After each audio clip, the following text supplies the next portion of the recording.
everybody could agree to the same decision, but for different reasons, which I'm finding fascinating. Welcome to Cards and Constellations with Bonnie Morris and Don Rumor Rivera from Sonoran Mystic Tarot. Here, we blend astrology and tarot to guide you through the twists and turns for the week ahead. Don't forget to hit subscribe and share. Let's dive into your cosmic journey together. Okay, let's start the astrology. We're going to start out, as always, with the moon. This is for the week of July 14th through the 21st. Now, we're going to have, on the 17th, the last quarter moon.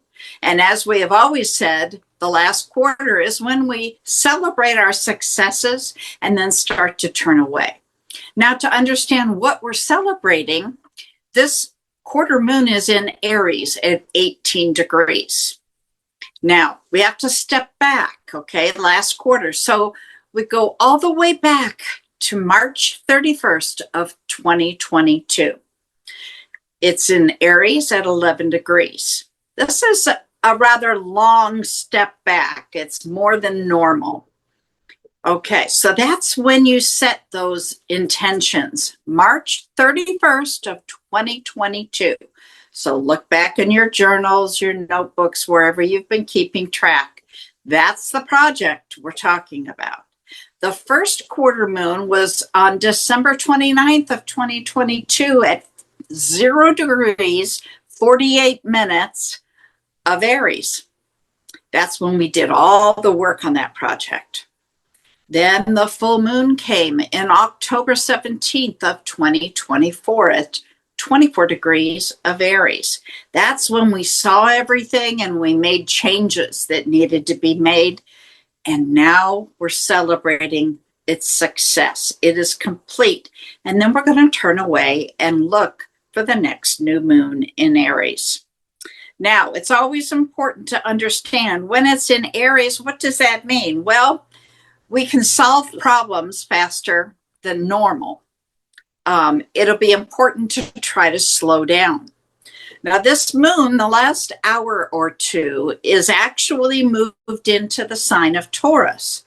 And what does that do? Well, your safety and security are going to be in the foremost of your mind. The need to be stable. It won't be easy. For those couple of hours, you need to learn to accept the changes as part of life. Find your own self-respect. Don't seek things through material ways.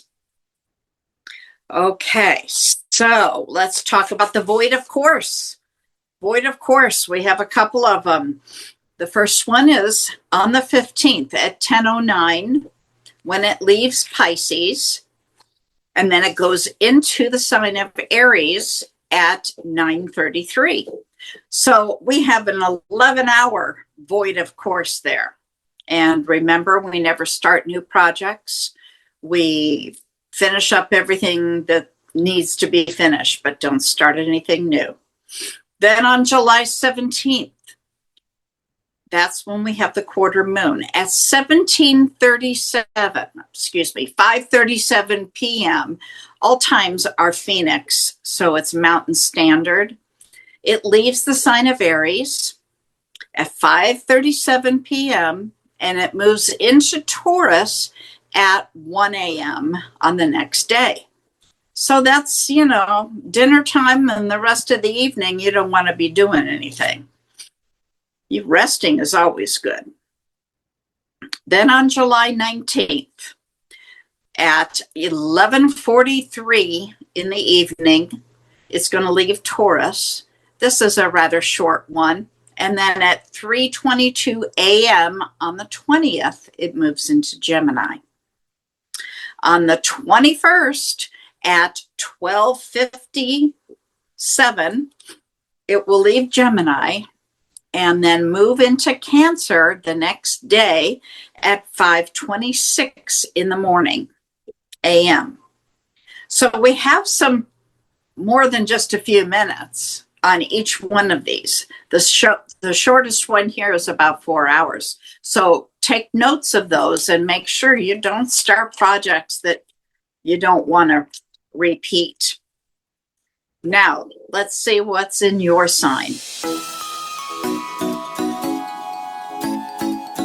Okay, Cancer, this is your time and your season. With the sun in your sign and conjunction with the midheaven, there is a strong desire to express yourself through your career, through your authentic success. You need to reflect on your inner values and your self-acceptance. You may feel a sense of clarity regarding your life's direction. Jupiter is also in your sign, squaring Neptune, and he's in Aries, giving you this longing for something more. Caution, that can blur boundaries, and then you're struggling with clarity versus unrealistic dreams.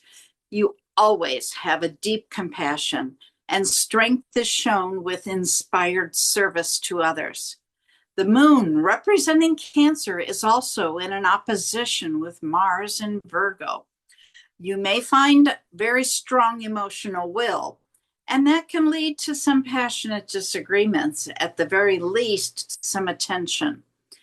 The lesson here is to learn to be emotionally vulnerable versus feeling that need to act. Having emotional courage and depth, along with the sensitivity you bring and a strong spirit. Now, let's compound all of that with the square the moon has to Venus in Gemini. This is going to bring in a sense of confusion.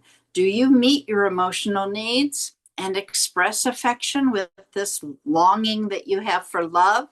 You're struggling with your romantic choices. Have you been in unbalanced relationships? You might want to look at that. Dawn, what do you have?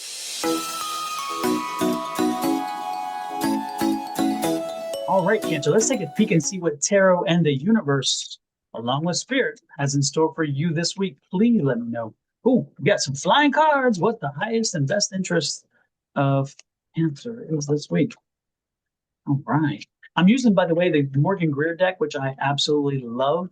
I gave it up for a while, and then when I did a review on it, I'm like, why did I stop this? I don't know. So check out the Morgan Greer deck on Amazon. The link is in our description, okay? First card out was that jumping card, and it is a King of Pentacles. I like that energy. I like that energy, Cancer. King of Pentacles is you being large and in charge, but this also can represent some individual coming in. This could be an individual, a person, and this would be somebody who has an influence over you this week, somebody who's bringing some information in, or just having maybe you're just going to, this could be somebody whom you meet. This person is a financial planner, a financial investment guy. This could be somebody who is a counselor. This could be somebody who is, can somebody dealing with money or dealing with interests around money and property and those kind of things. So this could also be a realtor, by the way. This could be a realtor. This could be that kind of energy. This could be somebody who is working with working with elderly people. This could be that kind of person as well. It's interesting. Again, anytime you're looking at estates and wills and stuff, this could be that kind of person. So it's not just lawyers, it could be other things in that regard. But there's a money question here. So this is a question this week about money and finance. Though on the bottom of the deck, there's competing interests with this week. So if so that's a 5 of wands. So the competing interests can be you internally struggling when this card comes out, but when it is in the environmental sector, it's telling you that around you is a lot of competing interests coming at you. So this could be families putting pressure on you in reference to things that you want or need versus what they need and what they want, that kind of stuff. And so this you have a lot of people pulling at you from different positions and for different reasons. And their positions may align with yours, but they also, your interests may align, but yet your positions are not the same. And what I'm saying with that is sometimes you both want the same thing, but for different reasons. And when that happens, celebrate that. But know that, again, there's a lot of different players pulling at you for different reasons. And again, it's interesting because we have this guy come in. So don't be surprised if this week, for some reason, you may face questions about finances or economics. And again, the decisions could be the same, but not for the same reasons. So there's an economic question here. There could be a legal question here as well. Like I talked about, there could be an attorney card because this is an attorney situation, or a finance situation, looking at finances. How does something work? How doesn't it work?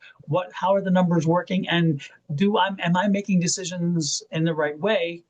Again, fascinatingly enough, everybody could agree to the same decision, but for different reasons, which I'm finding fascinated. And I'm liking it because you guys are going to come, whoever, again, this is going to be family and friends and economics, but everybody's going to come up on the same, land in the same position, because this is a happy card. This is a 3 of Cups.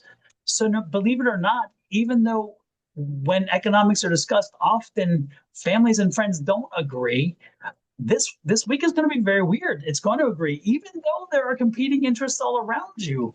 I'm just amazed that there's going to be commonality in not purpose, but in choice. Again, in the decision itself. So no matter how they get to the choice, no matter how you get to the choice, I don't care about how you got there. Care the fact that you all agree. That's I'm just blown away by that. I really am. And it's interesting because this is a planning card. So don't be surprised if you start putting plans into process, you start making choices and decisions based on, again, a myriad of situations, and maybe based on advice that you've gotten here, and maybe based on economics. But again, it all works out in the sense that you all have a harmony in the agreement that you do, and those plans then you put into place. So this is not a week of seeing a lot of activity, but this is a week of starting to put something into place for future decisions, future outcomes, not decisions, future outcomes. So don't be surprised. So if you're in a family situation, maybe you're going to an attorney to draft wills and estate plans and all these other things. That could be this. This could be a situation of elder care in that way. This could be a situation of maybe you were wanting to sell a house, or maybe to buy a house. So you needed a realtor, and this is the time where you start doing that. So you start planning on how do we find the property. If you've been looking to get into an investment as a real estate investment, this would be the case, because again, this would be the time. If you've looked at maybe investing for your retirement or talking about retirement, this would be having a visit with a financial person who helps you understand your retirement and how that's going to work. This could be you filing for Social Security, by the way. Maybe you haven't filed yet. Maybe you're thinking, do I need to advise this? So this may be you reaching out to Social Security and saying, hey, is this the time? That could be it. This could be also you reflecting am I in the right strategy? Maybe you are somebody who has more time, and now you want to maybe consider getting into day trading, or getting into swing trading, or getting more active in your portfolio. And so again, you're using an advisor for that. This would be that person. There's many ways in which this card can be read, but remember, the best part about it is with all the things, it's going to align with everybody else's choice, just not their reasoning for it. And then you have the Hierophant here. So the Hierophant says that, you know what, this is going to work long-term for you. So again, the result is a long-term solution, a long-term outcome for what you're putting together now. So this is a planning week. Plan economics, plan emotions, plan with some emotion. Make sure you're taking care of everybody in that sense. And ultimately, you're going to be glad you did. So don't be surprised if something happens, a triggering event, or even you bring it into place, that you need to start making some plans for the long term. And those plans will, again, result to the same benefit of everybody, but everybody's coming at it from a different point of view. I'm excited by that, actually. I'm very excited by that. With that said, Ms. Bonnie, what say you in reference to astrology?